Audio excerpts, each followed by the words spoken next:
Bismillahirrahmanirrahim. Alhamdulillah wa rabbil alameen. As-salatu was-salam ala rasulillahi sallallahu alayhi wa sallam. Halin wa salin bikum. Assalamu alaikum rahmatullahi wa barakatuh. Lil ikwani wati fi din.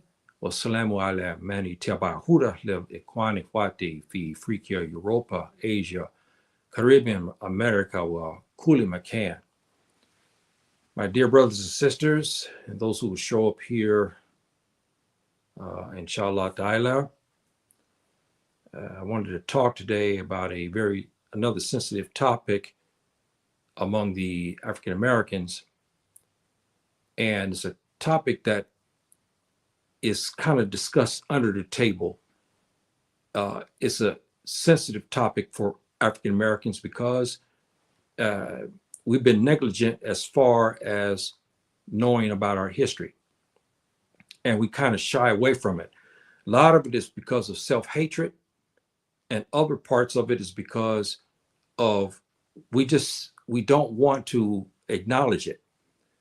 We see our features, we see our color, we see our mannerisms, we see our body build, and so forth and so on, but yet and still, we don't really want to acknowledge that.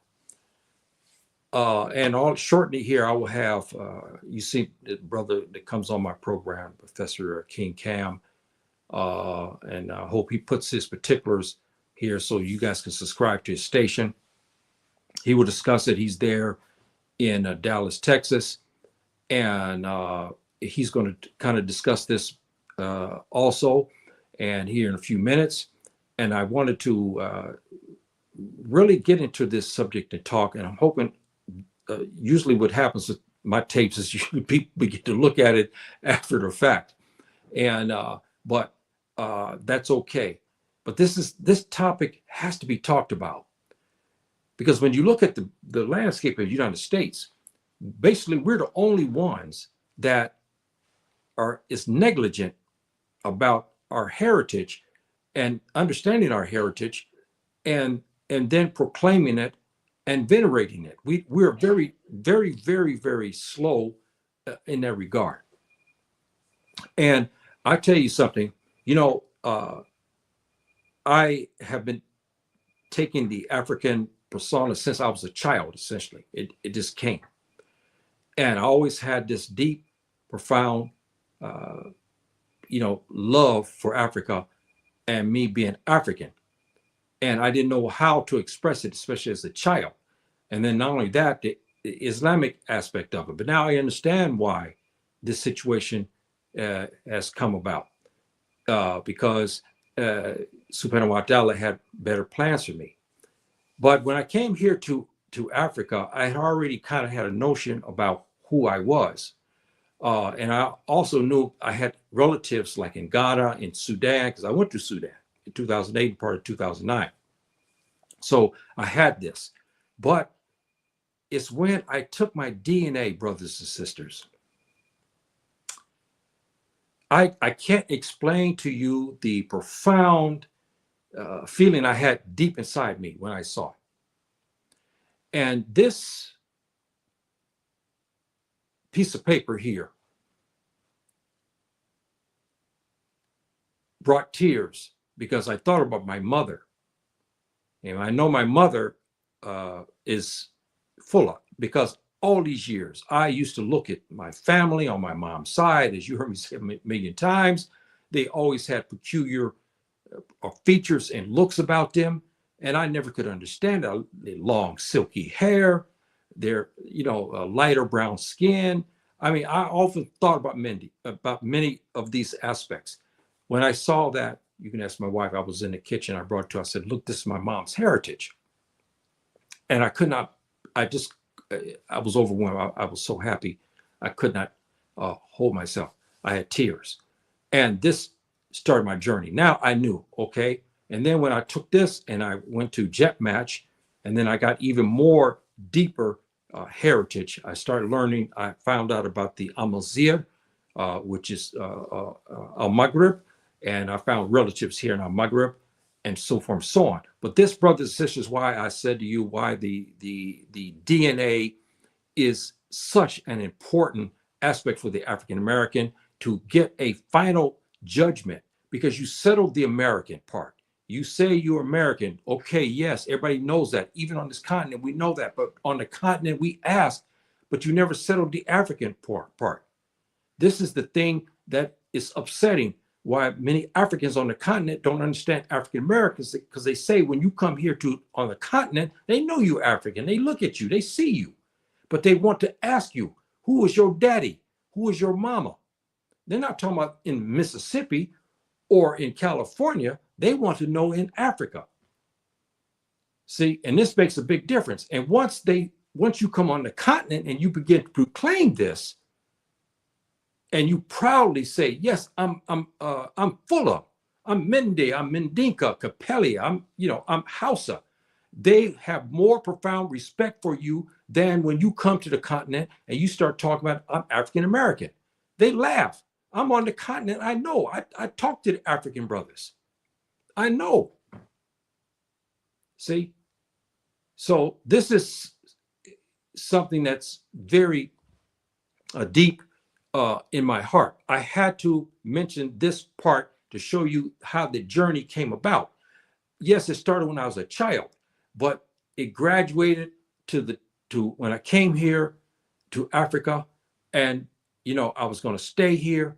And then I this test. I paid a lot of money for this test because the African ancestry is recognized by the African governments on the continent. The African governments on the continent, especially West Africa, they don't recognize the other. If you want to use this for citizenship purposes, like in Sierra Leone, I think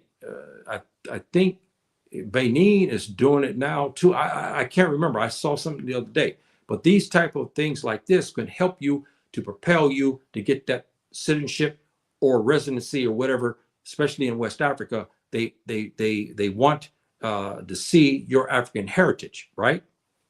So that's important, brothers and sisters. A very important aspect for you African Americans, for you to understand and settle this American part. Once you settle it, especially if it's in your heart, you're going to be happy. You say, now I know what I am.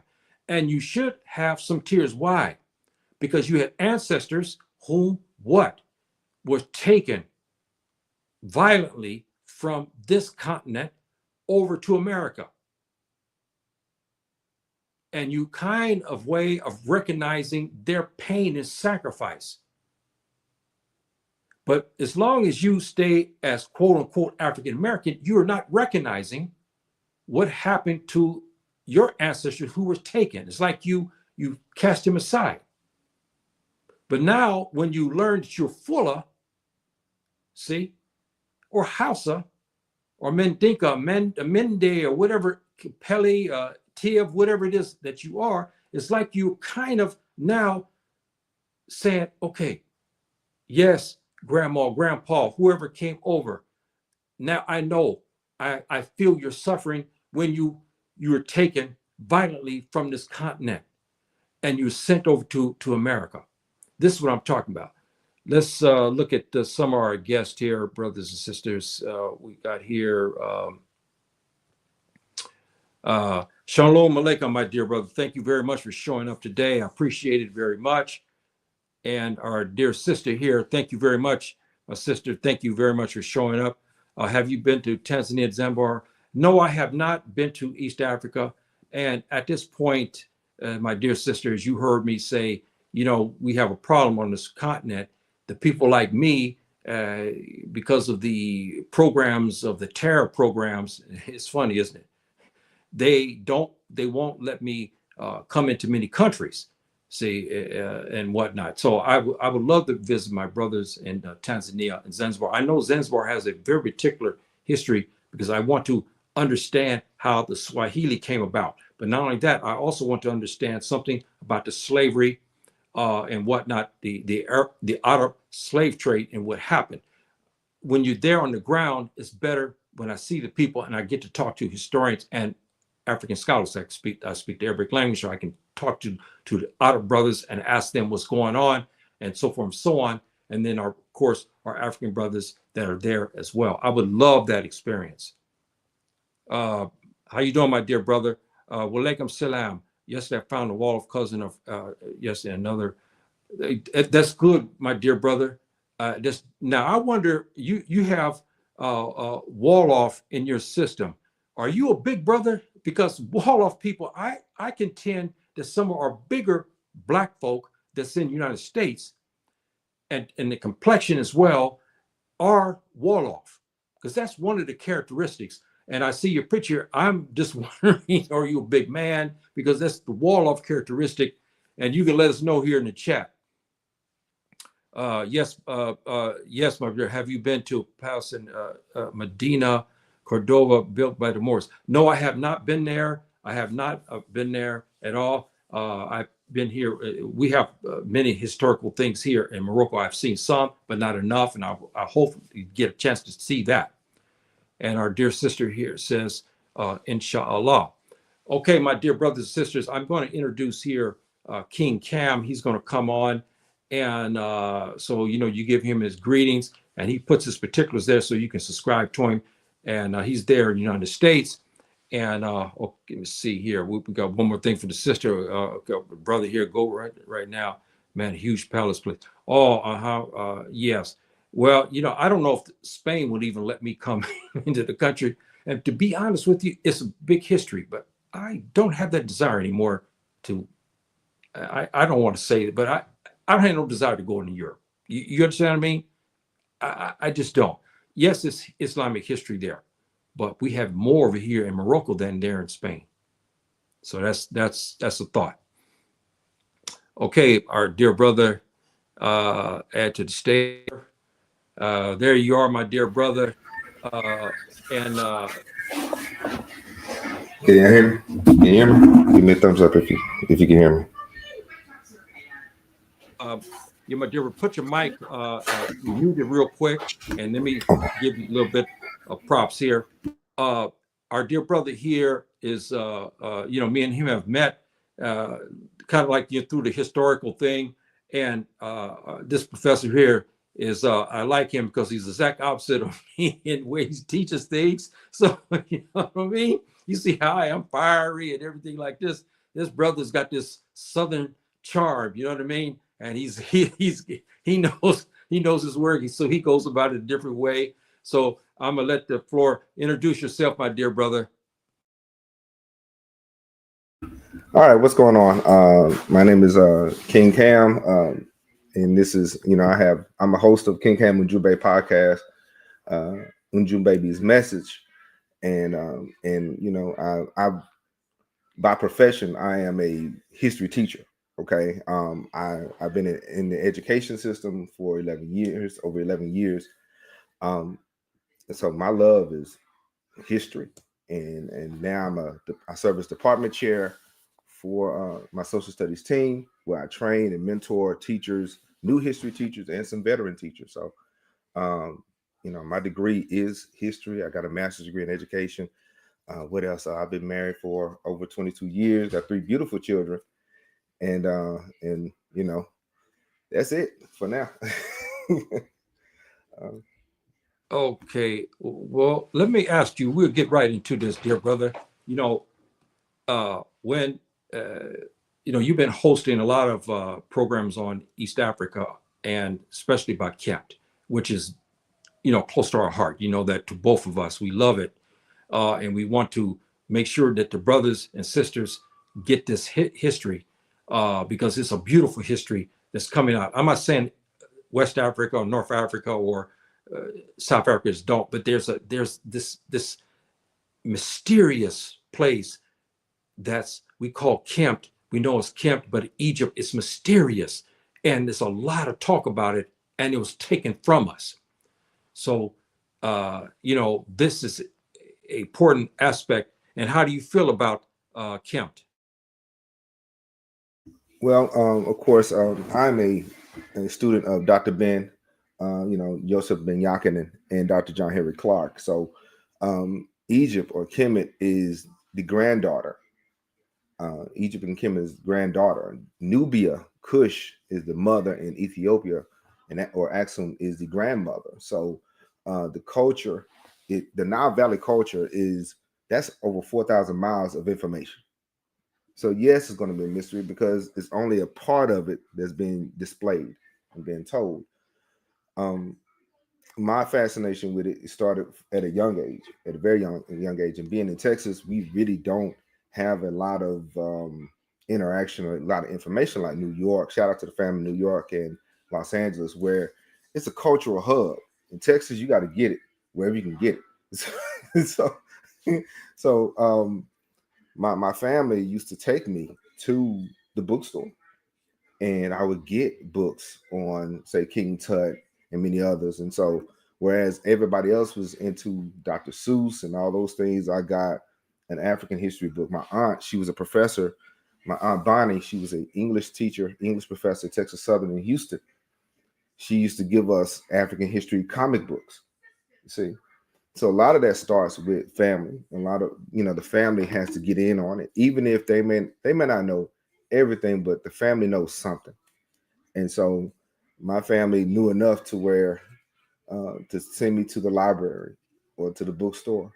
And we have Pan African bookstore in Dallas. We used to have Black Images in Dallas. For those who know, you know. But yeah, those are some fond memories that I had. Well, but when it come down to Kemet, it's a deep subject, and one series or one sitting can't cover all of it. And on my podcast, I've tried to break it up in pieces where we talk about a culture or an era and then move on to the next. So, but Kemet, and the thing is, a lot of people try to separate Kemet from Sudan. Can't do that. You're chopping your left hand off, and so we we neglect Nubia. Matter of fact, we neglect the people in Aswan, the Aswan area, the Nubians that still live there. The people that are giving tours at Abu Simbel that look like me, they have something to say about that. So yeah, Kemet is mysterious. There's some things. The more they dig, the darker it gets, and so they realize that, and so they try to gloss over some things. They try to highlight the Greco-Roman era, where the Greeks and the Romans occupied that space, and they dig up their bones and say, "Hey, those were Egyptians." Yes and no, but when you do the research and do the genetic research with the actual nobles and the kings and queens of Egypt, they're not from Greece or Rome. They're not from Mesopotamia. They're not from the Mediterranean. Okay, but yeah, so I love it, and it's a lifelong fascination. Yes, I cover other aspects of African history. um, West Africa, we did the knock culture, we did with Chad, and but the people have been asking other questions, so I gotta U-turn back around and answer some more. So yeah, that's I've been on this journey podcasting for like 4 years now. So so it's been something. So I learned something too. It's not like me teaching you guys; we are all learning together. So whenever I pick up a book or read something, I learn something new. Matter of fact, I come with the expectation to learn something new. So, yeah, that's what that is. Yeah, my dear brother, that because the African history is such a vast subject, and it's a lifetime. Okay, it's a lifetime of learning, and this is something that the African American is missing basically in his life, and so this is the reason why we want this topic to kind of start to give the African Americans a kind of glimpse into something to say, look, man, you got to wake up now, and whatnot. And there's some disturbing things that always disturb me. I know when I was in the United States, and I never could quite understand that. And we'll talk about that.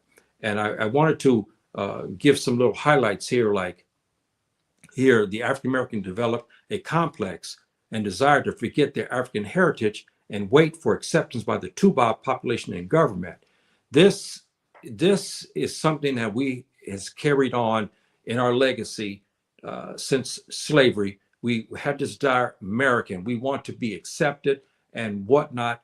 And so, this is something that is still in place today, and it negates our ability to understand that we are African, and whatnot, because we try to say, well, I'm going to be like them, and I'm going to get them to accept me. I'm going to get them to say I'm American.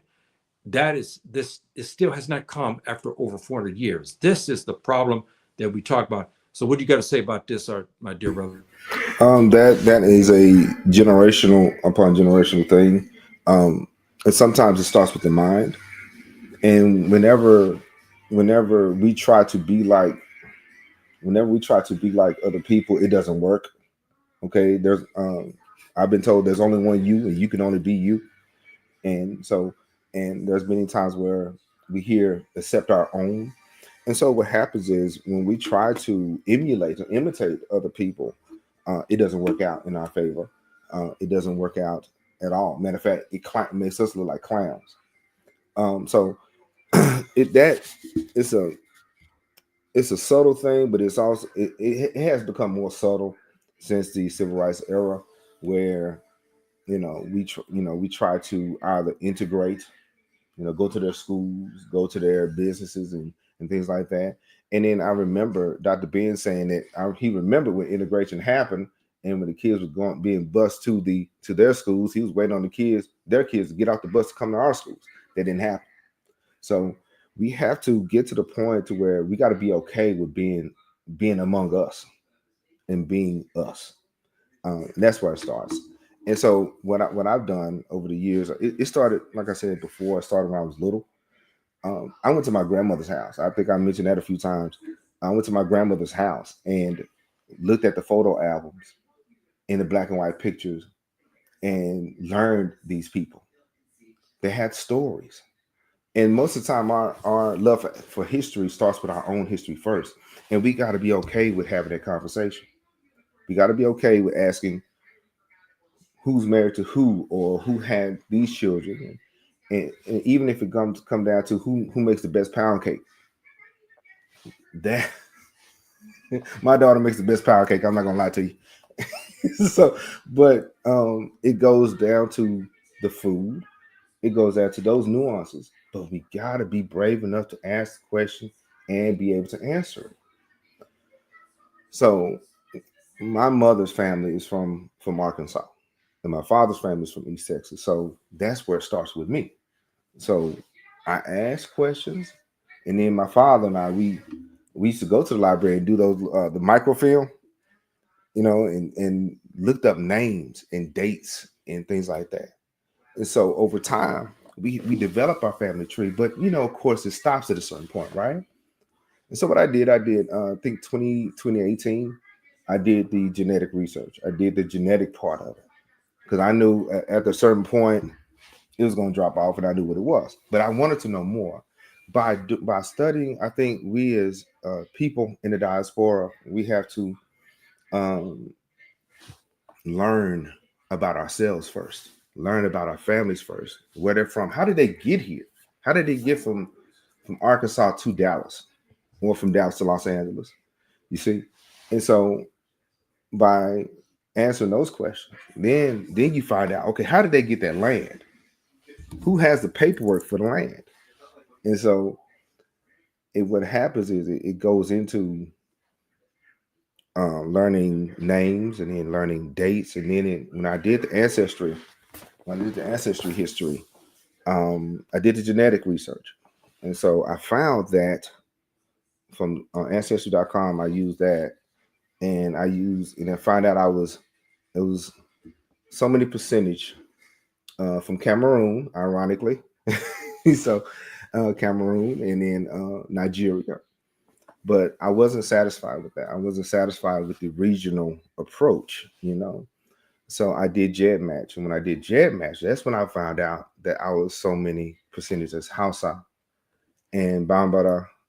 And that's when it got interesting, because now I didn't do the African ancestry like Yaka. Yeah, that's a pretty penny. It is expensive, but it's worth it. But I think it was good enough for me for now. But yeah, I found out I have Hausa, I have Bambara, and Bamoon. And so by learning those places, now you're putting people with language, then you're trying to learn the language, and then you're learning customs. But it really starts with the person. If they just stop at their learning, knowing who their grandmother is or their great grandmother is, we should be okay with that. But yeah, Yeah, that's how I got it. that's how many of us started in this regard. And those in the chat, hey, brothers and sisters, come with it. As you got questions, you got comments, you can chime in on this because we're all Black folk and we family. You may have different opinions, so come on, chime in on this if you will, and whatnot. And the second part to this is the desire to proclaim to be American far outweighs their desire to champion their African heritage, doing so in hopes of acceptance and an exclusive American brotherhood. We, as Black folk, I don't care if you sit on the continent, I don't care where you sit, this elusive American brotherhood is not coming. It's not coming. Over 400 years is not coming. And we're not going to get it. We're not going to achieve it. See, and so your desire to say I'm American, and then you want to exclude the African part, it's not cutting it, because the non-African population look at you still as an outsider. They know you've been born and raised in America, but when you say American, they laugh. See, but when you say you're African, they don't laugh because they still place you in Africa, even though you living in America, but they still place you as an African and so forth. That's why it's important for you to say, okay, yes, and you take this African heritage, you get it, and then you begin to develop it.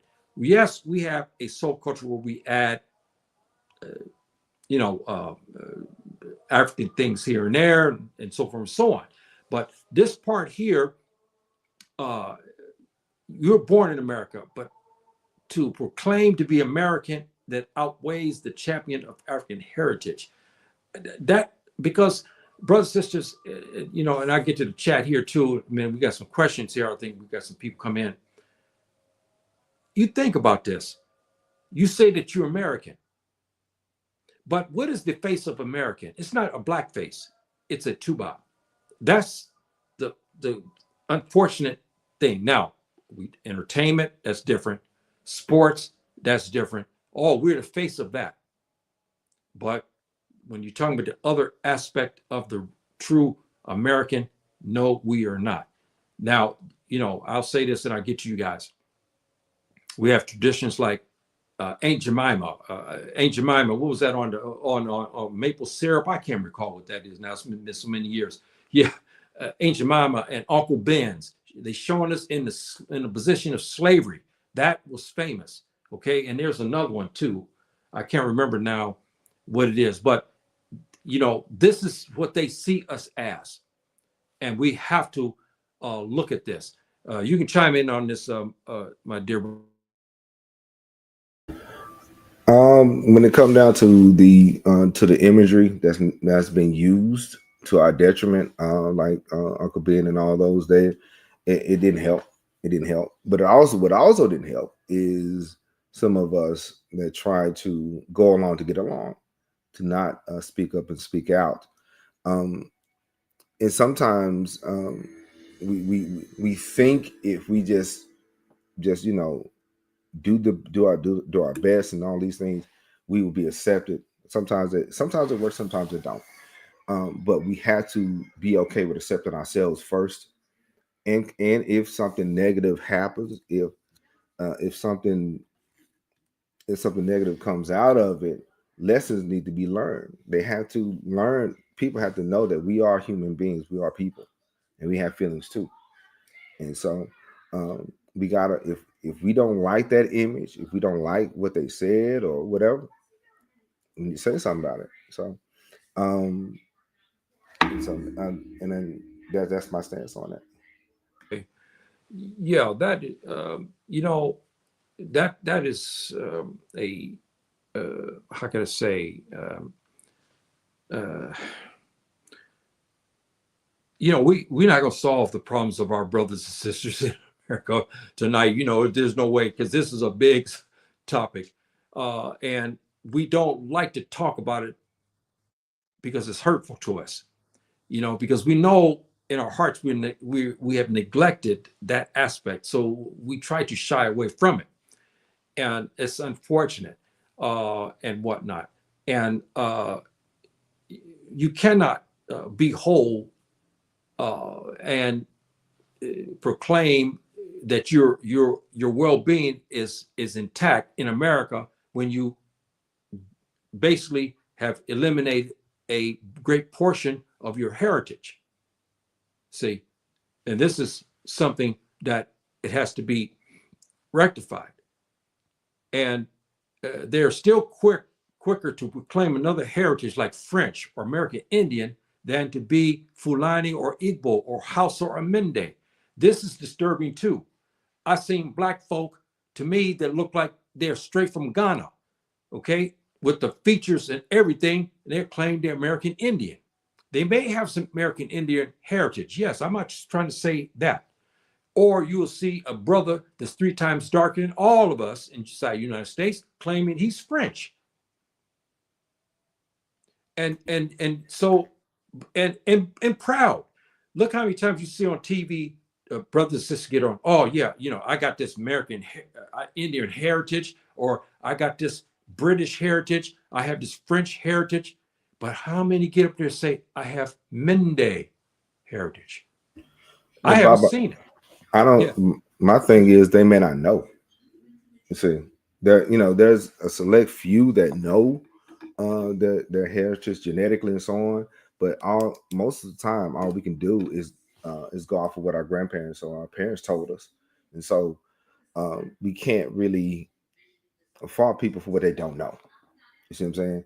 And so if they know they have Creole, if they know they have Apache, yeah, they're gonna lean on it until they learn otherwise, and that's why we teach.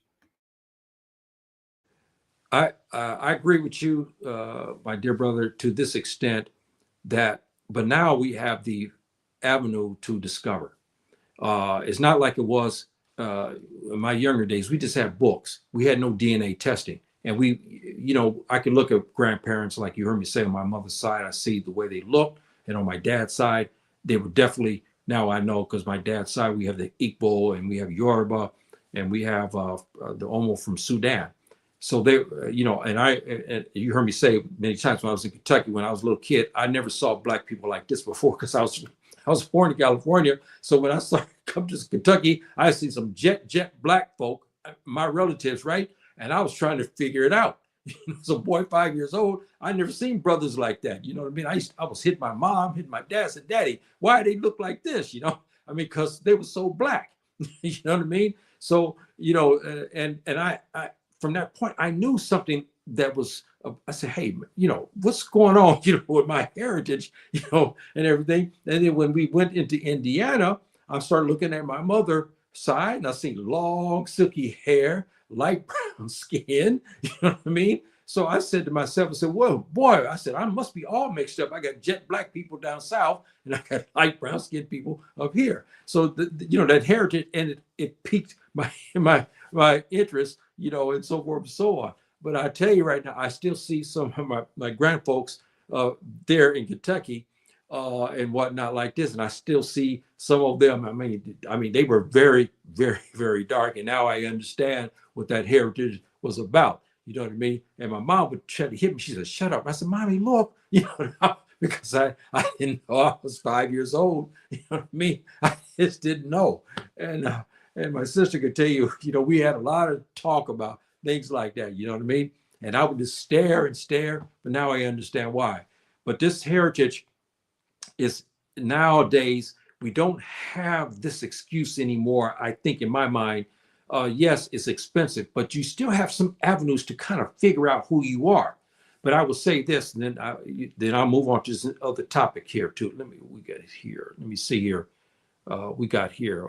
We got a group that started Native, it stands for foundation. Oh, okay, Black Americans. It denotes that your heritage goes back to enslaved Africans up through slave. Okay, yeah, I understand that. Yeah, it stands for okay. That's what this. Okay, I've been seeing this FBA.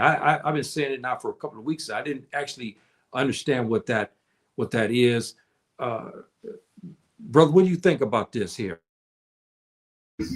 I don't. I'm born and raised here, but I also understand that it's we are the majority on the planet Earth.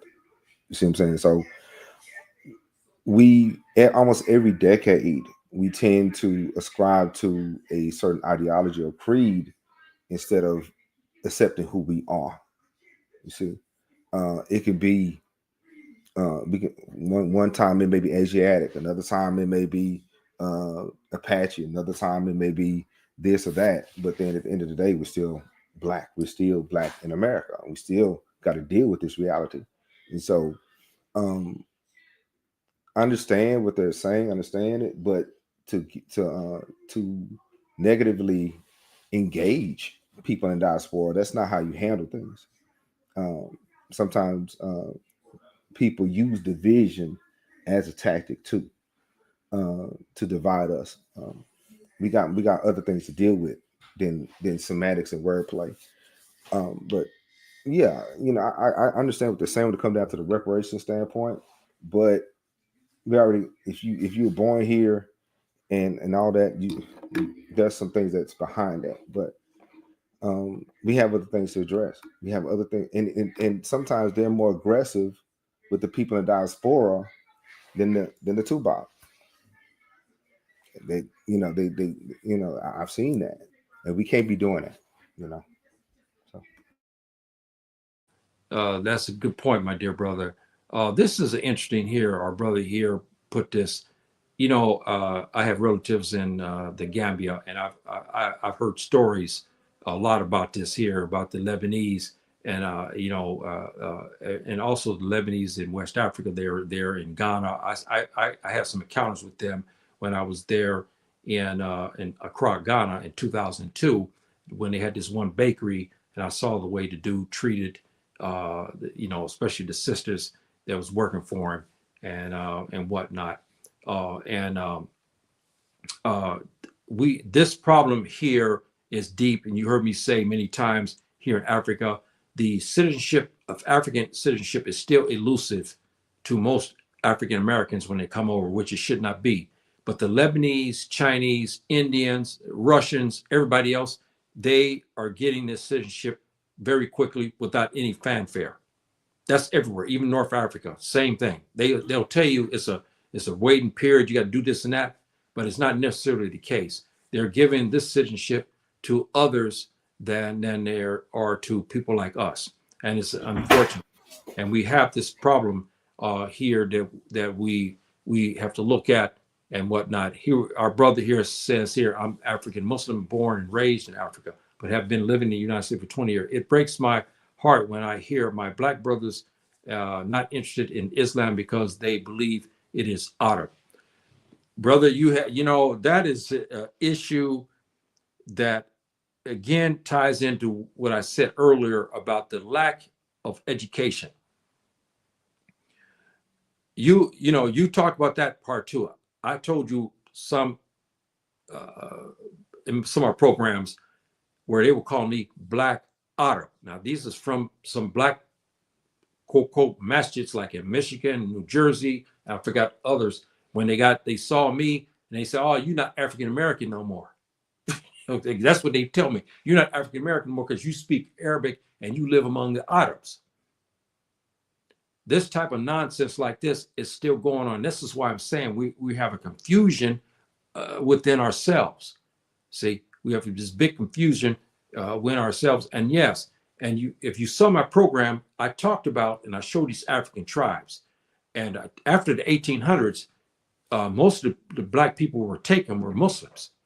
This is why the percentage of African slaves are taken in America almost now is 50 to 6% because because by the time the from the 1600s, I think, to 1700s, they were mostly others. But in the 1800s, because of all of the Islamic wars, all the Islamic empires and stuff like that, and then we had rogue Muslims who would go and take people who were juju and voodoo and give them over, but they also give other Muslims to the Portuguese and so forth and so on, who were brokers, and then they would sell them to the slavers in America. So we have this problem and whatnot, and this is a big problem right here. And so for not understanding the history, because when you talk about Arab, that's in history I talked about already. Just because you see those that are white, don't go by that. You better learn that history, go back and who they were originally. It's very, very interesting. And we got a brother here. Our brother says here, we think, yes, I think they are originals. Okay, I'm not sure. Yeah, What they. I know what he's saying. I know what he's saying. What happens is they would ascribe to, say, Comanche or Apache and those groups. Nothing wrong with that. But what happens is everybody. Now there may be a few whose grandparents were and are Native American, so on, that kind of thing, indigenous, but everybody wasn't. And what happens, they use a broad paintbrush and say everybody was Aboriginal. That's not the case. And so, because I know I did my homework on myself, I can't speak for everybody else. What I do know is that my ancestors did come from Africa, and and by 80% of the people who are of African descent or African American, you run their DNA test, it's going to point to Africa. It's not going to point to Central America. It's not going to point to Brazil. It's going to go to Africa. So, yeah, I've seen that one also. that is people hoping and thinking that this DNA will come up with something that will take them out of their African heritage by say I'm going to DNA kit. I'm almost certain. I remember I heard this. I think I'm French. I think I'm Spanish. Or I think I'm British. And if you stepped over there to Ireland claiming you're Irishman, they're going to laugh at you. See, and they're going to still call you, you know what. And so oh yeah, man, I'm British. They're going to laugh at you. See, so and this is a big problem here. The group tends to be very in narrative towards Black immigrants.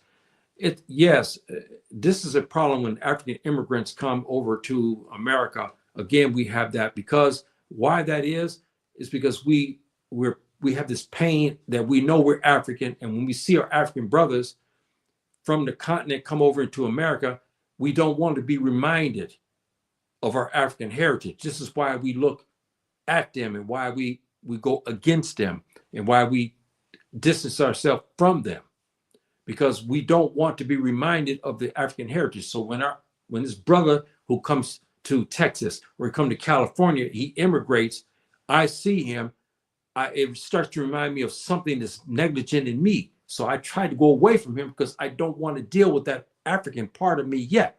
This is what many of us feel. And this is why our brothers on the African continent, when they come back, they say, I don't understand the African Americans. I heard this 1,000 times. I don't understand the African Americans. So it takes, sometimes it takes time just to have a conversation. Because, much love to the family diaspora, but, they haven't experienced that 400 years like we have. But it's okay. It's okay. But we got to come together and have that discussion. We got to be all right with it. We may not agree on everything, but what happens is when most people, when they get their citizenship, they're advised to not engage. They tell us to not introduce themselves to us. You see what I'm saying? And being in the North Texas area, I know where most of them live. They don't live where my people are. They go the other way. They are the other side of downtown. They're on the other side of town. So, but the thing is though, what I've noticed over the last decade, there have been more of a peaceful coming together. You see what I'm saying? That's what I've been seeing. There has been peaceful interactions. I know some. Um, I know the Cameroonian family would come, and they would have a festival in Dallas. So, it's really really coming together. People from Jamaica and all that. So it's coming around. But we got to be okay with having that conversation, and it don't have to come out. It don't have to be negative. Our brother here made a good point, which I've echoed on this many times too. All the terms that we are labeling ourselves, and we have not been able to really get anything to stick. African American has stuck more, but it's still in competition with call it Black American, and this FBA title that's making its ground as well, and that's just another diversionary part to take away from your African heritage. And we talk about things like this, and I want to give a fact to people here in the chat who are here. When they took the royal mummies of ancient Kemet, and they began to examine, and they came up with with the genotype. We found that this genotype was prevalent among the West Africans. African Americans are descended from West Africans. So that makes you ancient Egyptian in this regard. Even though, yes, we have the slaver and all this, and we have a genotype, most of us have the R. But if you go back and look at some other parts of our family, you'll find the EM series, which is native and germane to Kemet. And so you are ancient Egyptians, brothers and sisters. This is why I said to you, boy, when you start to understand who you are, you came from something, you came from the most powerful, the most celebrated, the most ingenious civilization on this earth in history is there. And you're part of that. Because you go back to that, your genotype, you'll find that's there. And also, like I found a jet match, I found the Mozab, and I had to do research. Mozab are the people who we call Berbers, which is derogatory, who are the Amazigh people in ancient Egypt, and when they came across, to Morocco today. And so, I have this heritage and so forth and so on. And I looked at this and I see my mom. My mom had LO series. The LO series is also prevalent among our mothers. The LO series also is traced back to ancient Kemet. Though, what I mean by Kemet, people who don't understand it's ancient Egypt, for those who don't quite understand that. So I just wanted to pass that off because that's important aspect. You are ancient Egyptians, African Americans. That's why I said you should start to get to learn about your heritage. You're not just some black monkey swinging in the trees, as we were told, especially in my generation. I remember when I was in school, we had books, and I remember, I still see the stuff when I was a little boy, pictures of a black man, coal black in color with white teeth. Some have bananas in their mouth, okay? Squatting in trees like they're monkeys. This is what we were taught when I was a little boy, okay? And then history didn't start for us until we jumped out of the trees, and then we were taking a slave, then we started history. This is the type of stuff in my generation. See, I mean, it was shameful. So, we have to look at that and whatnot. Chime in on that. A lot of the Hausa and Fulani and many others, the elders in their stories say they came from the east. They came from the Nile Valley. Specifically, they may not say Kemet, but they will say they came from that region. They came from that area. And the fact of the matter is, when I ran some genetic research, you see that pattern. You see that movement from the Nile Valley or Kenya. Shout out to the family in Kenya and in Uganda, and they move over. They move over into the Chad area. And remember, there was a yellow Nile. There was a yellow Nile over 10,500 years ago. Okay, which there's a white Nile, there's a blue Nile, yellow Nile went over into the Chad region, and so we already know that there was elephants in the Sahel region. We already know that. So it's safe to say that these people was migrating back and forth long before that. So yeah, the Hausa, Fulani and many others did their stories. If we listen to them, if we pay attention, their stories do say that. So this is our brother made a point. If you guys saw my videos, I have the 3-part series about Egypt is ours. I mean, this is a important factor here, and I'm gonna get back into Egypt here. I would have been saying for a couple of weeks, but everything's something come up. But they were black folk. We know this for sure. And here's one of the things, brother, sister, when you start doing deep research. When the people were pharaohs, one of the things that was very interesting about this to designate that they were black folk. If you look at the 5 names, okay, the 4th, Sutan means south. In order for you to be basically a pharaoh, quote unquote pharaoh, you had to give your south Sutan. You had to give your south name, meaning the people came from the south. This is an important factor, brothers and sisters, for us to understand.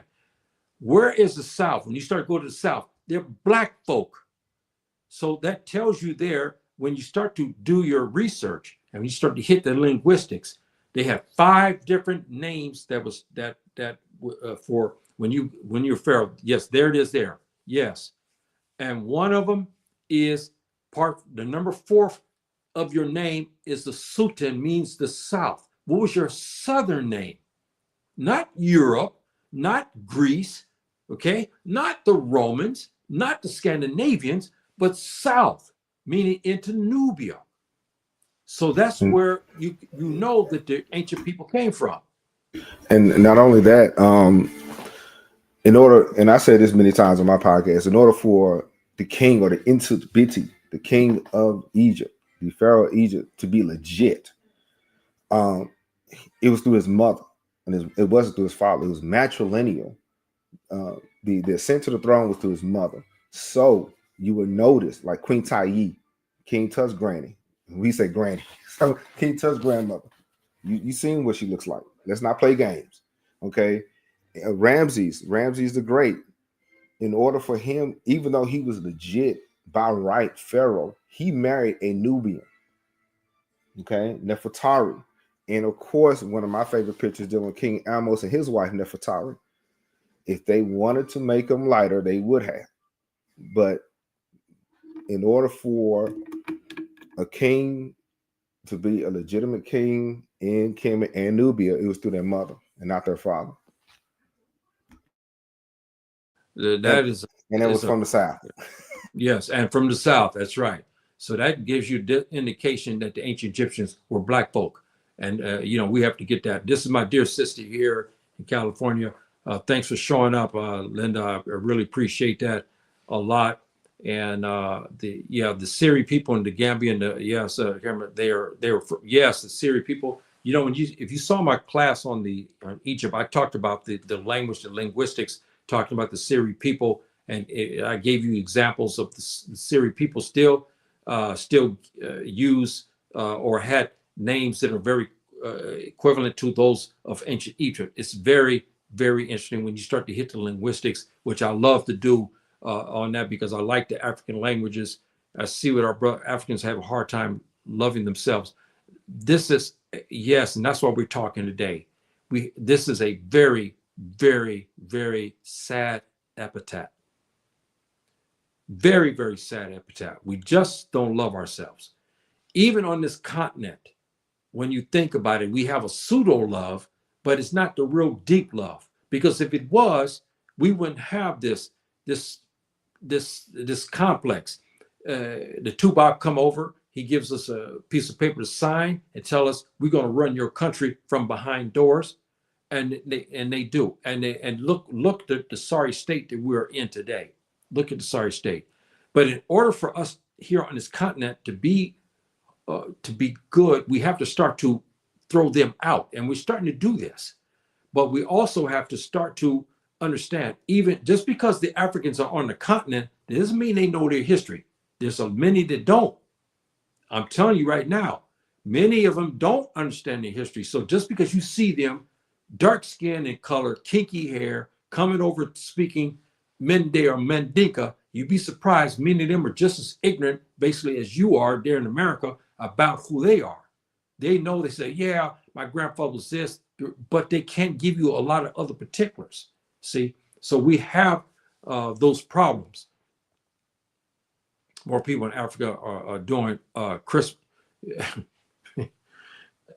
Yeah, uh, that's a that's a hell of a topic. You know what I mean? That yes, it is. Even in Muslim countries, this scourge of Christmas is starting to show up, and it's part of the legacy of the self-hatred that we honor this time. Yes, when we were little kids, we don't know any difference. We see the gifts and everything. We don't understand, but now we have more literature to explain to you. Jesus, alayhi salatu salam, was not born on this day. That's one of the fallacies. And we know that this is a pagan holiday because it was from the north, because when they tried to convert the northern Europeans, the solstice that they celebrated was very close, and that's what they used to develop the Christmas. It's a shame. It's very, very shameful. And our brother here need to show, yes, yes, that's true, my dear brother. And here we got, I think people can refer to themselves as being black. Yes, they did. I'm going to talk about this. There's something that's found in the linguistics that gives you an indication that they were black. There's something that's there, and I won't touch on that now because it's confusing. I'll get into that, inshallah ta'ala, bifnia. I will talk about something about the black people. It's something that they used to designate, and they used 3 words. And this word, and we know Kemp means the black lands. And of course, historians try to denounce I was saying the soil is black. No, it's not that. I'll get into that another day. That's another topic in itself. Our brothers here, Africans, put Lebanese, before. Yes, we know we know that. We see that. Look, our dear sister asked me about Tanzania. They were, I don't know if any of you know Bilal Phillips. He's a wonderful brother, came out, I think, out of the United States at one time, in Canada, and he's originally from Jamaica. Wonderful brother, very learned. He taught many, especially black folk, African Americans, about Islam. He's based in the UAE now, no, excuse me, in Qatar and the Middle East, Jazira Arab. And him and his wife went to Tanzania. They denied him entry. Okay. Now, this is a peaceful man, has nothing. He's just an educator. He was denied entry. But how many Lebanese do they deny? How many Chinese? In Nigeria, the Chinese are running havoc. They're even building stores and stopping Nigerians from coming into them. And they get citizenship. I tried to make entry to go to the north to see my Fulani brothers. They say no to me. The thing is, Baba, we have made people very comfortable in our spaces. We have to our detriment. We're very welcoming people. Okay, and because we are blessed to have so many things, or not, we still share. And what happens is people don't understand that. They come in and take. And I see that even here, where we welcome people in our events and things like that. Now they feel like they run it, or they feel like they should have they have rights and privileges of it.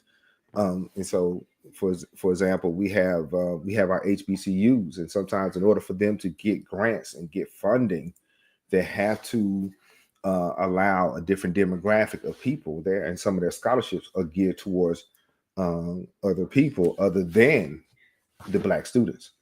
And what happens is, the reason why, and I keep reminding people, the reason why our schools exist is because they didn't want us at their schools.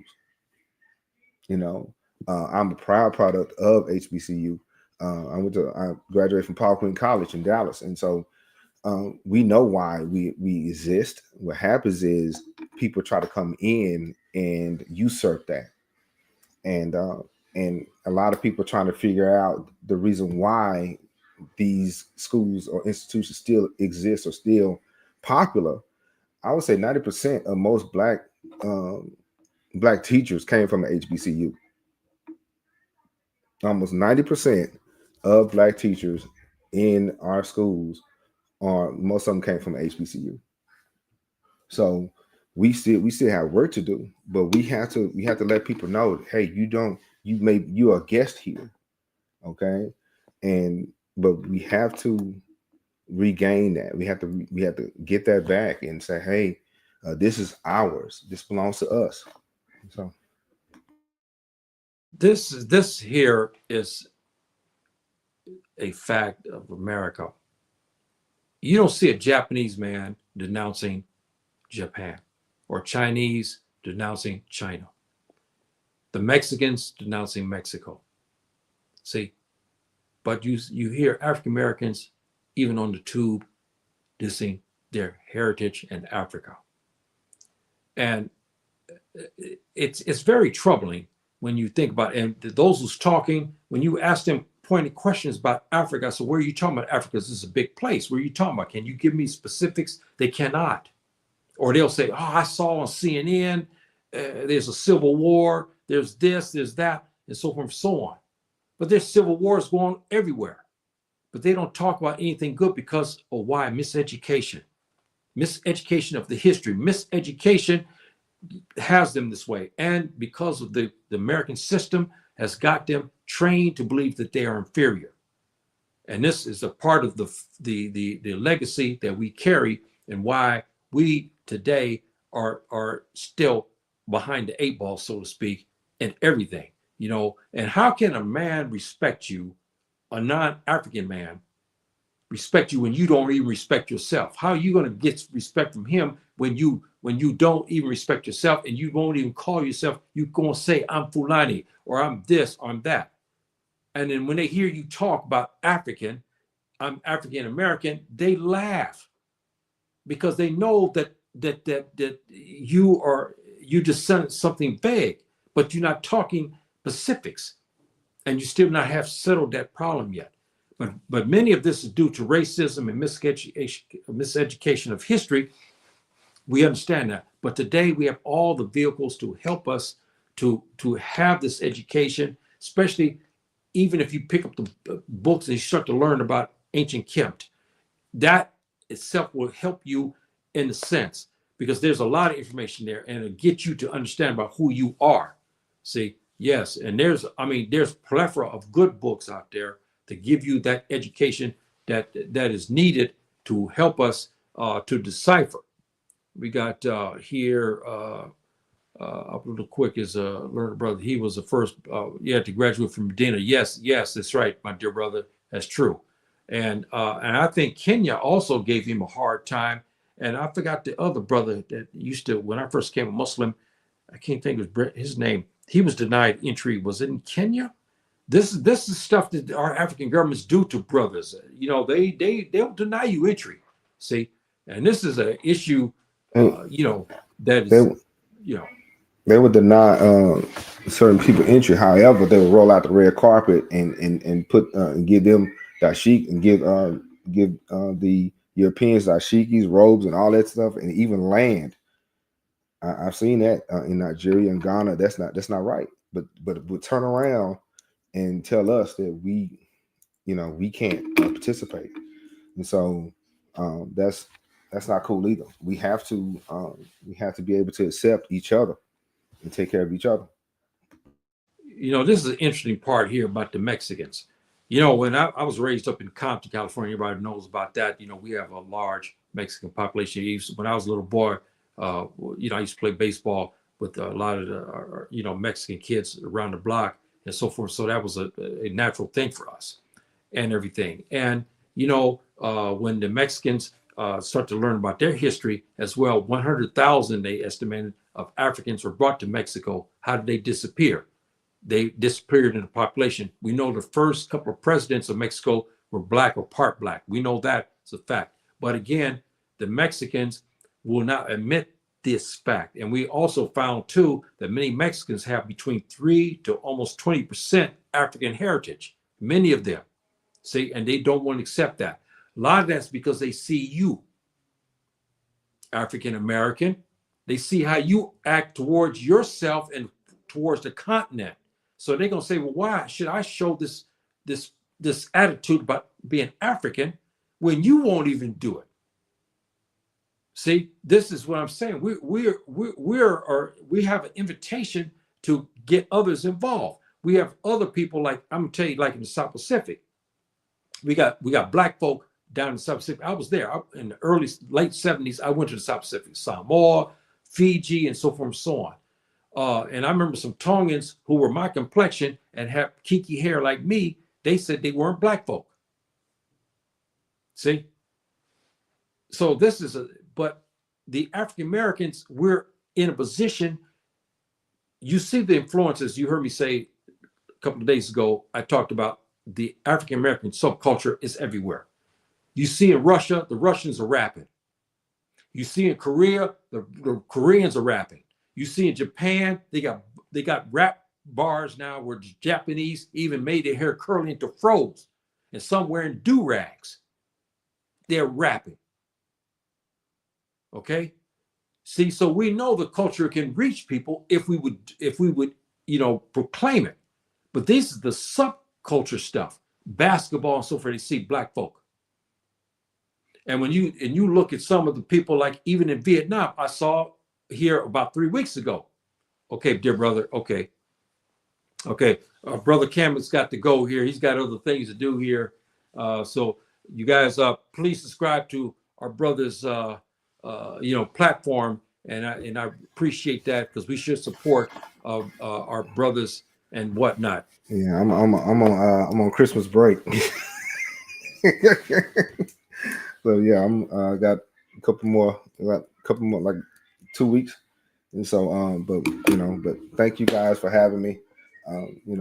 Don't forget, of course, subscribe. We will get back to it. We will deal with Queens of the South. I will try to answer some questions, but I will thank you guys for coming, and thank you, Baba, for allowing me to be here, and talk to you later. All right. Salam. And so, this is a very important factor, and I don't know. It's just very disturbing to me. When I look at that, we are a calling card for around the world. South America, I saw brothers down there. Yeah, they're black folk down in South America. They speak Portuguese and so forth and so on. They were rapping down there. I told last week here, I think these Korean brothers were there. I mean, they were rapping, and I heard they had accent, yes, but they were rapping. And one of the brothers there in Korea had a hat called Compton, where I'm from. So we can reach a lot of people, but we're reaching them in the wrong way. We're not reaching them far as our African culture. We're reaching them subcultures, basketball, football, entertainment, especially. See, so if we can reach people by entertainment, why can't we reach them through culture? Yes, the rap culture. Yes, they're influenced, especially the young generation. They're influenced by our songs and so forth, and they listen to our music. But that's a subculture. That's only a temporary, and that's a feel-good moment. See, and I saw that when you see in Asia, the brothers in Asia are rapping. Even in Malaysia and Indonesia, there are other places they're taking the black culture, subculture, and they're rapping. See, but they're not celebrating you as an African. They're celebrating you because of a entertainment value, and this is what they look, because they see that you can provide the best entertainment. They see the brothers rapping in the United States. They see you dancing. They see the movies, so it's easy for them to imitate this. See, and it's really, really a sad epitaph that started the slave trade. Britain ended it. Not the slave trade started with the Southern Europeans. The Portuguese start to hit the northwest coast of Morocco, okay, and they start to take slaves as beginning even earlier, around early 1400s. See, and then they begin to go to the Horn, around into West Africa, and that's where the slave trade, the big slave trade happened, when they start taking millions of us out. So that's, that is a fact. And our brother said, thanks everybody, and please subscribe to our brother's station. And our brother here, you should look up the Barbary Wars and British. Yes, yeah, I read that history. It's very interesting and whatnot. And we got here, our brother says the British and usually fought wars in this. Yeah, they ended the slave trade, but they did not end the discrimination. They gave us freedom in the United States, but we still been living under tyranny and discrimination. We didn't actually get citizenship until 1995, and that still has to be ratified. You heard me say this many times. The man comes over from Japan, he gets citizenship. He doesn't have to have his citizenship ratified anymore. Our citizenship was granted 65, gave us the right to vote and so forth and so on, gave us basically citizenship now to do, to be Americans, but it has to be ratified. See, after a certain amount of period, it has to be ratified. I think we were ratified again. I forgot what it was. This is a sad epithet. But immigrants come over, the 5-year rule, they become citizens. That's it. There's no more ratification. Our citizenship in America still has to be ratified. That's why I said, why are you there in the United States still thinking that you are a true American? You are not. Your citizenship is still de facto. You guys look up that information, what I just said. Look up that information, brothers and sisters. Look it up. Yeah, be careful that with that black thing. I don't. Yeah, be careful with that black. I don't know what you mean by this, my dear brother. Do you remember a historian? Yeah. Oh yes. Proved that the Africans are. Yes, they're all over the world. Yes, the black people are everywhere in the world, and so forth and so on. We're everywhere. And blacks in the U.S. and Britain had to fight blockade. We fought in wars and so forth and so on. But I still ask everybody, what did it benefit us? Most of that history of us fighting in these wars, they now starting to come out in movies, but they used us and then they give us the credit was due. See? So that's an interesting epitaph. That's why the ethnic followed. Yes, but I don't follow anything like this. That type of stuff is, I won't follow it. This type of FBA thing, I will not follow something like that. Question about Hajj. When doing Hajj, are people allowed to walk with braids or an afro? I heard the Prophet, he had braids. Yes. There's scholars on the ground have issued some information about cultural things, especially with black folk and so forth and so on. But as far as I know of, you can still do it because that as long as you do what is prescribed as far as the ablution and so forth. When you make your ablution for prayer and so forth and so on. And after you had relations with your wife and so forth and so on, there's certain things you have to do. So that's not a problem, and you keep it clean and so forth and so on. This, from my understanding, is no problem. And knowing who God is and how to worship him is more important than race. Yes, but we still have the problem inside the United States. You can worship. The two Afro Americans told you to follow their religion. You followed it. They told the African American to name their children after them. They did it. They told them you can come to some of our churches. They did do this. What did it get them?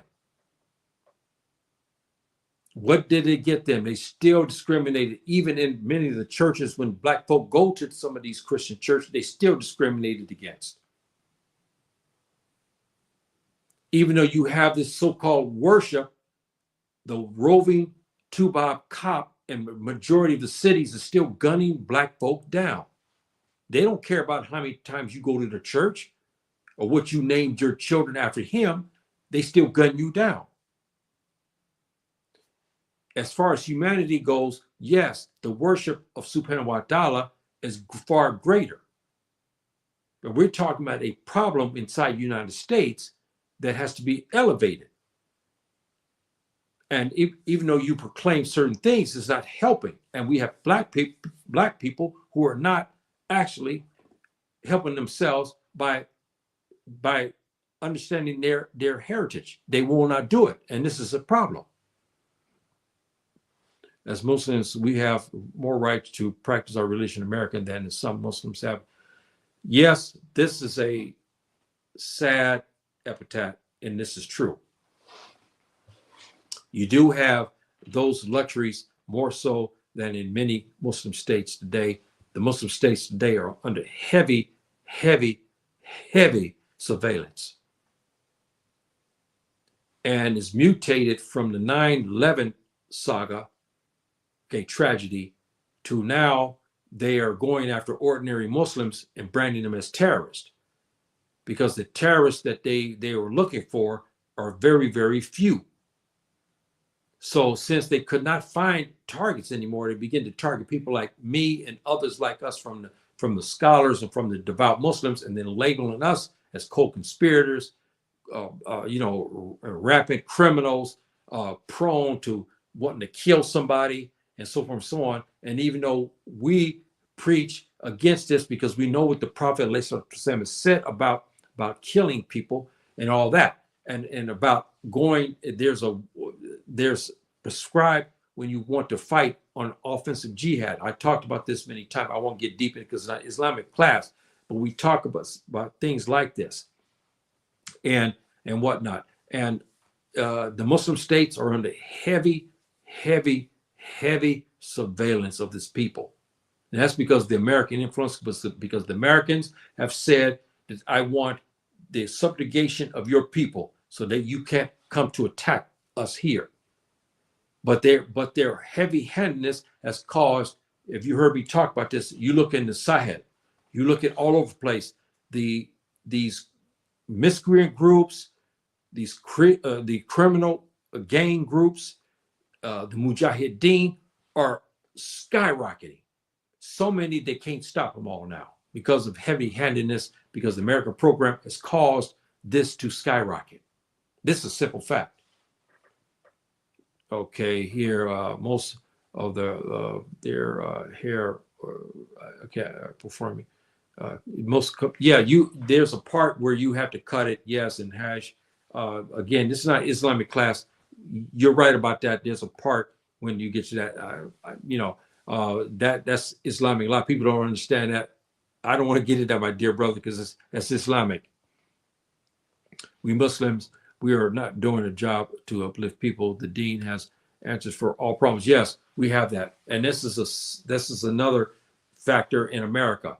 When you ask people why don't they come to Islam, okay, then they see you as a Muslim. They see you at a bar drinking, or you going after women, or you selling and you're slanging, banging on the streets of Detroit. They say, well, man, yeah, man, I slang and bang, but I still make my 5 daily prayers. I still go to the Friday communal prayer, but I'm still banging out here in Detroit. You hear this type of talk. So man say, hey man, why I'm gonna come to Islam when you're doing the same thing I'm doing? I thought you're gonna get me out of this. This is one of the invitations why we can't get people to come to Islam. A couple more, and I go back to this, and we got to go here pretty soon. Here, I think most police brutality is because we commit so many crimes.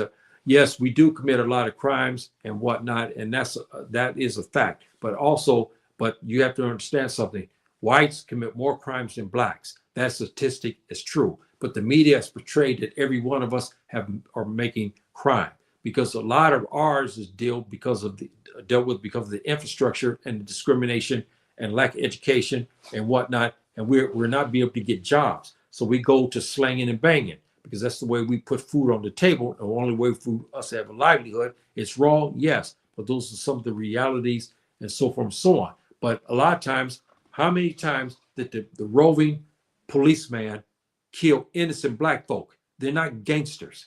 They didn't go just rob somebody. They didn't go steal out of the mini marts.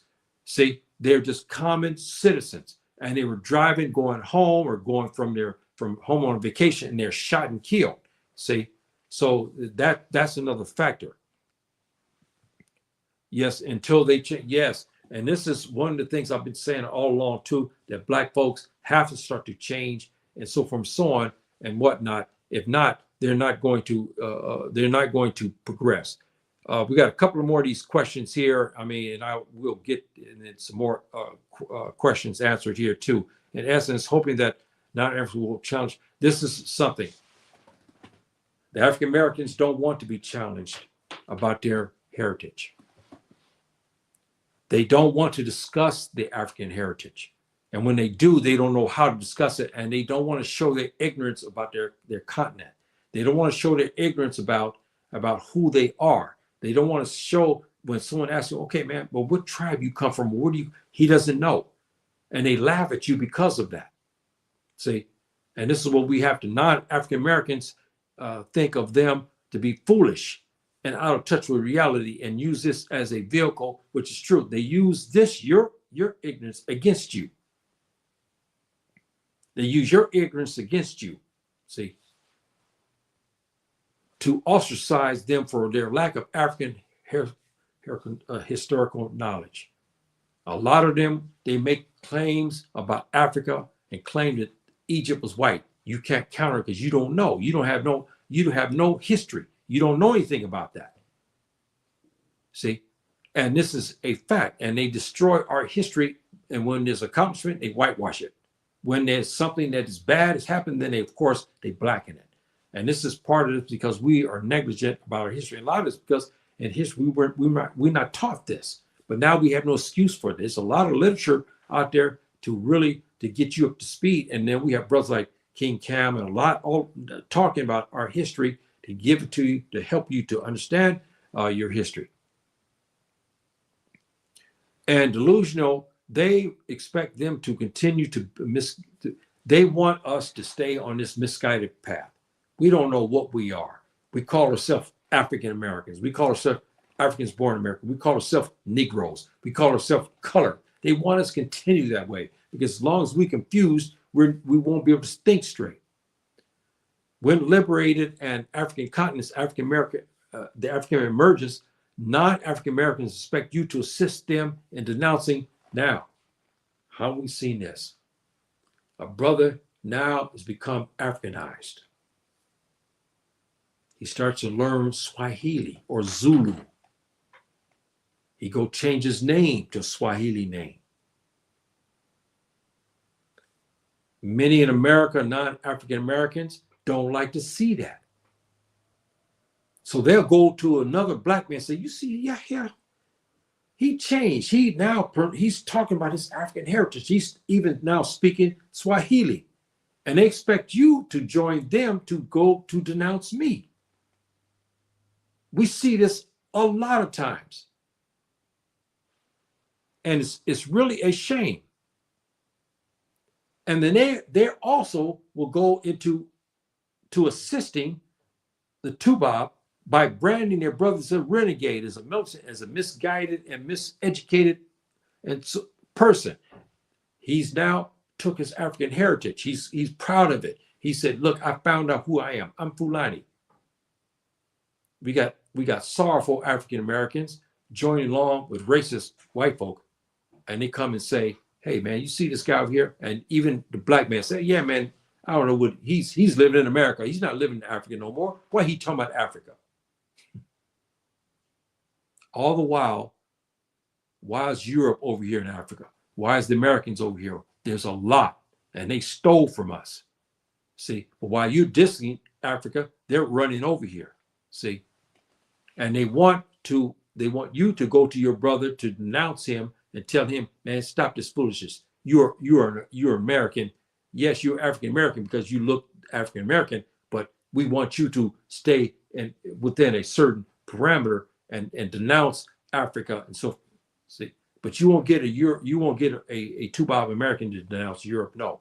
You won't get a Japanese man to denounce Japan. No. You won't get a Chinese man to denounce China. But you can get a black African man born in America to denounce Africa. Yes, it's easy. He will do it. He will even get on TV to do it. And this is a simple fact.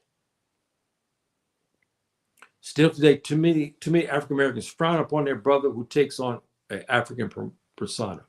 This is, again, part of the epithet against us. We are not accepting this. We still claim to be American. You heard me say your citizenship has to be ratified. You are a de facto citizen. Nobody else in the United States have that problem except us. Everybody immigrants come in and stay 5 years, they get their citizenship, it's over, not you.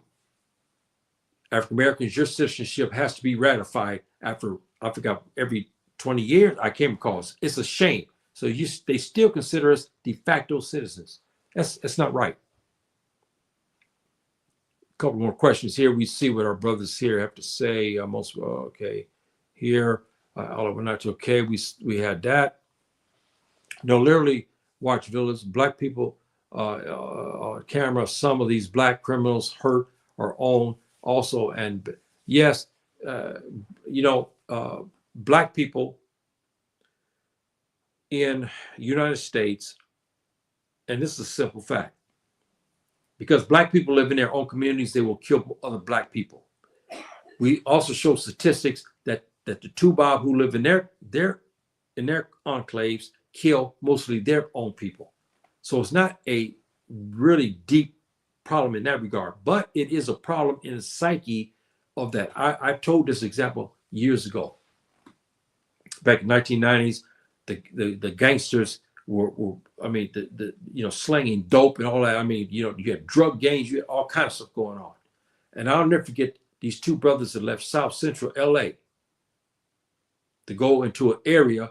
They went on the freeway into the Torrance area. They went to a mall, not to rob the two-bob or the Japanese or whatever. They were looking for a black man. They found one black man coming out of the mall. He don't live in South Central LA. He's not a banger.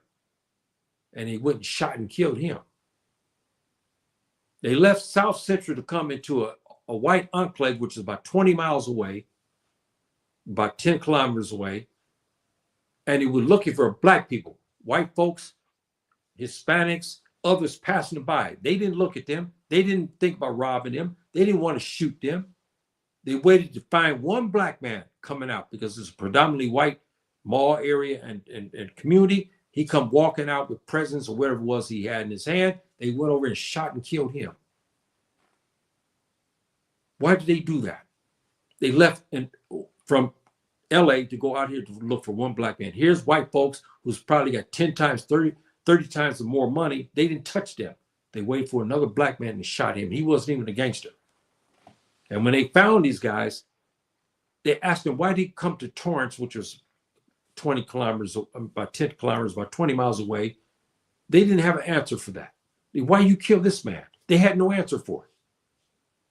It's a shame. I told you, same in Africa. They tried to settle in Ghana and parts of Africa, but Africans would rather thwart, yes, the progress in Africa than, this is, again, we have African Americans that can help the continent. And many of us have moved here. But many are leaving because we are not getting the support that we should be getting. And especially when you look at the brother wants to invest his money, but he wants to have a stake into the country, not just to come there and be used.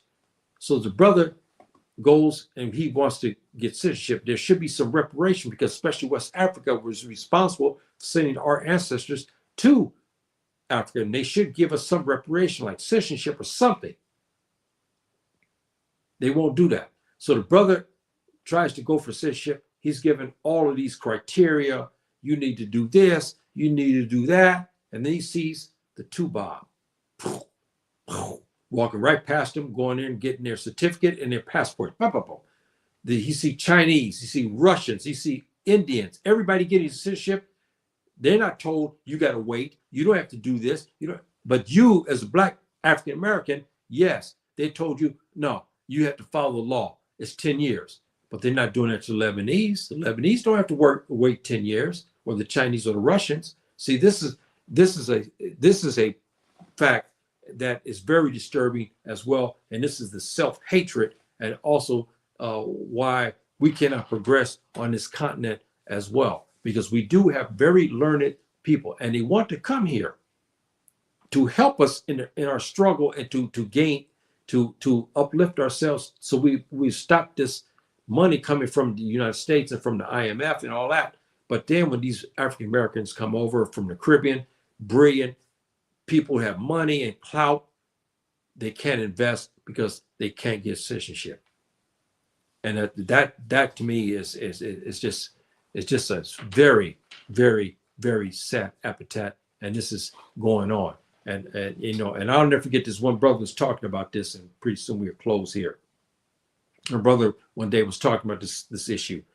He went in and it was, I think it was in Ghana. No, it wasn't Ghana, excuse me. I don't know what West African country it was. I can't recall now which one it was. It was about 2 or 3 years ago. He came to the country. He had money. He had a lot of money. He sold his house, and so he got quite a bit of money. He's decided he had enough of the United States, so he came to West Africa. I can't recall what country it was. I think it might have been Ghana. So he talked to the banks. He talked to and everybody was trying to get him to invest. But he said, I want insurances. I want African citizenship. They start giving him all this runaround. He happened to meet one white man, a Tubac American that was there, and he started to talk to this Tubac American. And this Tubac American was talking about how easy he got his citizenship. See? They gave this brother, who was wealthy, he had a lot of money. He wanted to investigate. He wanted to invest in Ghana. He said, but I want citizenship, so I can put a stake into this African citizenship to protect me, and also I can invest my money. They gave him all this stuff. He had been there almost over 5 years. They still didn't give him it. Then he found out from this one Tubac American who was bragging about how easy he got his citizenship. See, we have this problem, brothers and sisters, and even on this continent, we have that. Yeah, so to just receive some. Yeah, I saw that, and that's a good thing.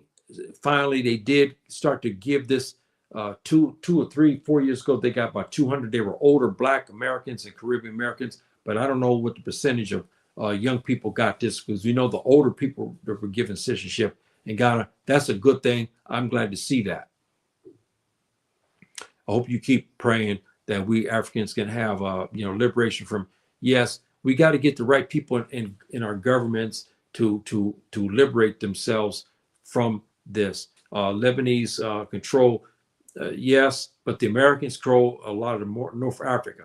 See, so as long as we have these type of things happen, we cannot win, and we cannot be free. We can't be liberated, and so forth and so on, because the non-Africans don't want an equal partnership. They want domination. See, they don't want an equal partnership where they treat us equally. They still think of us as inferior. So they don't want relationships and agreements that will benefit both. They want agreements where we get 1% up to 5% benefit, and they take the rest. This is the agreements they want, and this is unfortunate, but this is a simple fact. We're in a long overdue for Black liberators, especially Black Muslim ones. But this is going to come. Our Prophet ﷺ talked about, the Mahdi when he's coming and so forth. But even before that, we're going to have a sultan, I believe, on this African continent, and he's going to have an army that's going to be unstoppable. I believe this is coming. And all of this madness is going on with the colonial powers and the Western powers. He's going to put that to rest. They won't have nothing going on here anymore. See? And you have to ask the question, what have we gained We still have poverty rates that are outrageous. We still have illiteracy that is still too high. 60% of Africans, I can't recall, and it's still high. So what have they done for us? Only just to take our minerals and use us and then colonize us and enslave us and so forth. We have nothing to show for what has happened. And luckily, that Subhanahu wa ta'ala has put a lot of things on this continent, because if the continent dried up of these minerals, I don't know what we would do. We still have the time to take those minerals, and some of the countries have start to liberate. Mali and Burkina Faso now. I think Mali is debt free. I know that now. They're debt free. They have no more. They paid off everything. They used their resources and they paid off their debt. I think Burkina Faso is close to that. And I think Niger is also getting towards that now. They're using their resources to pay off these loans, and then they're free of that. And then they're kicking out the Tubop, countries. Also, their military. All is starting to happen as well. So we're starting to see some change transpiring. You should watch the Mahdi movie called. But that's different. That's Muhammad Mahdi there in Sudan, and he fought against the British and so forth and so on. That's a historical thing. Many people should to look at that. The old movie they show him as being a Tubob, which is funny, and they show the other people black. But you know how it was in those days when they made this movie. I wish they would make a movie that depicted him correctly and not as a Tubob like they did. I think that movie was made in the 1960s. I can't recall, but it's really a shame. Okay, one more, and I got to get out of here. Can you speak on the racism from the Moors in Mauritania? That is the issue again, where we have slavery and we have a caste system that developed in Mauritania. Unfortunately, it is, and there's no slavery in Islam, but unfortunately in there, I saw some of this even when I was in Sudan. So you got black people actually slaving other blacks, but you have a caste system there in Mauritania where we have quote unquote lighter skinned Arabs who are holding all the purse strings and then enslaving. I know that there's the Fulani. I forgot the name. I talked about them before. Who left from the east and settled into Mauritania. They became slaves essentially, even in modern times and whatnot and so on. So that is something. Mauritania's got a problem in that regard, and it's starting to get exposed. But I know of that problem. He tried to enslave blacks again, but a British man named Gordon. Muhammad Mahdi Rahimullah. He didn't. No, he didn't enslave black people. He was on jihad to remove the British from that from the Sudan region and so forth and so on. So I think you got your history a little bit made up there. Okay, brothers and sisters, this is something, again, a talk that I came about, and I'm, I wanted to discuss that, and we kind of discussed that today, and thanks to Cam, and thanks to all our brothers and sisters that did show up today, and I'm hoping, brothers and sisters, that you guys will subscribe to my station and spread this also, because I have a well-rounded station where I'll talk about issues of America, the African Americans, but I talk about Africa mainly, and I talk about Islam as well. I'm a Fulani, and if those who wanted to see I would just bring this up. This thing here started all to tell me who I was, see, and to tell I'm who I am as a black man and so forth. I'm no longer an African American. I'm on this continent. I've been on this continent almost 2 decades. I know I regard myself as full of American, because I can't say I'm not American because I was born in America. You cannot throw that part out. but I'm full American. This is my heritage. So this kind of started out with the African ancestry, which is a very, very expensive test for those who can afford it. So it gave me my African heritage, and I was so happy to find out this is my mother's heritage here. I was so pleased to discover that I was full of, and the others too. But I have a high percentage of the Fulani blood in my system, and I'm very, very proud of that. And that is a thing to uplift me from this African American. No more of that. I'm full American.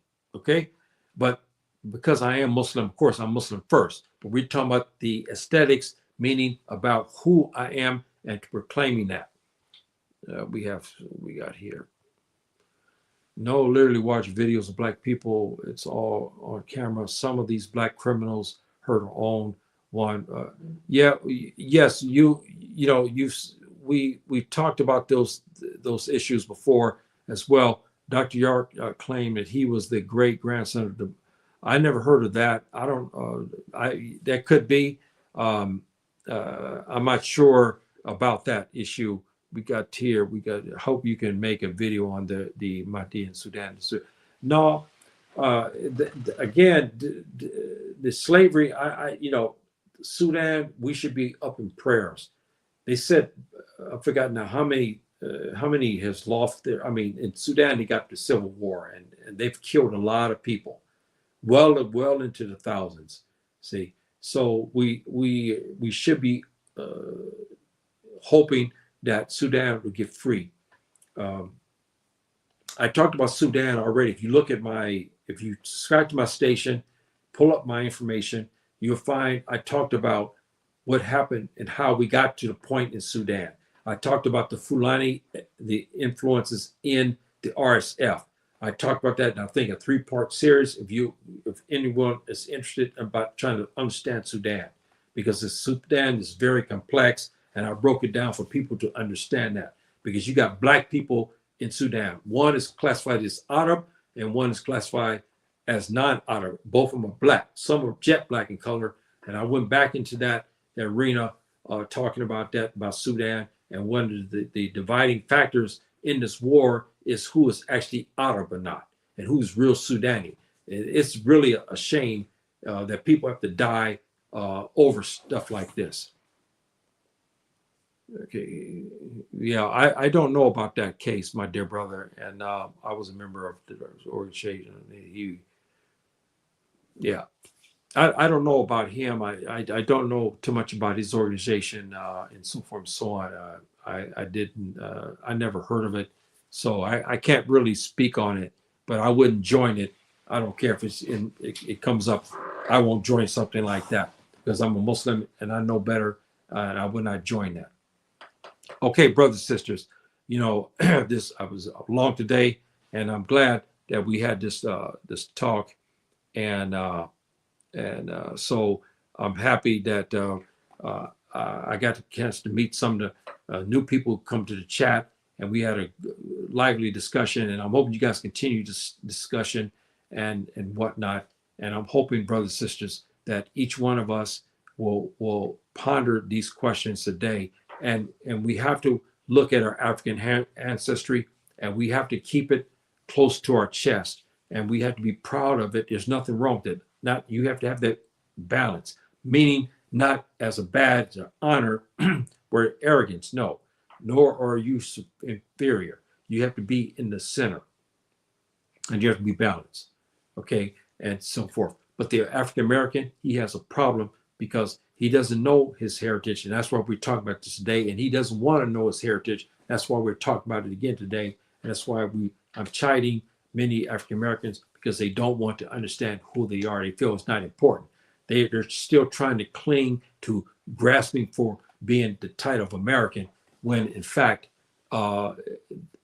it's a de facto situation. Yeah, they have. Yes, I know, and I think many of them were kicked out. I saw articles here a year ago where they were deporting many of them back to the United States. So I'm not sure if that's the case, but I mean, I heard about that. I hope that Black people can make communities in Morocco and Egypt. And yeah, if you're an American citizen, it's easy to come here to Morocco, but it's not easy to get citizenship because, again, it's the same criteria that's in other parts. They're giving citizenship to others, but they're very reluctant to give citizenship to people, especially if you are a devout Muslim. It's very difficult because the American system and that their security agreements, they want to stop us basically from living here if they could, but they can't. But they make it difficult for us to live here and get citizenship here as well. Very, very difficult. And we're hoping this is going to change.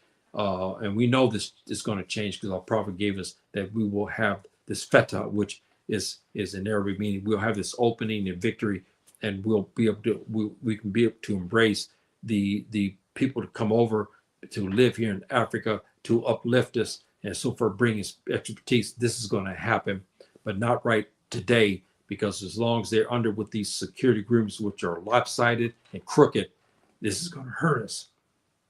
When they can veto a person citizenship because they don't like him because he's Black, and go to the government and say, hey, no, you can't give him citizenship because we don't like this man. We want to get him and we want to kill him, or we want to punish him, or he's this and that. And I'll tell you this, and I gotta go. You know, there was some years back now, I think about the ex-president of Pakistan. He thought he was doing something well-rounded, and the Americans had him to give up his citizenship, his citizens to them. They gave him, this man did this, we want this one, this man was belonged to this gang, we want him because he was with the AQ, we want this one, so he turned them over.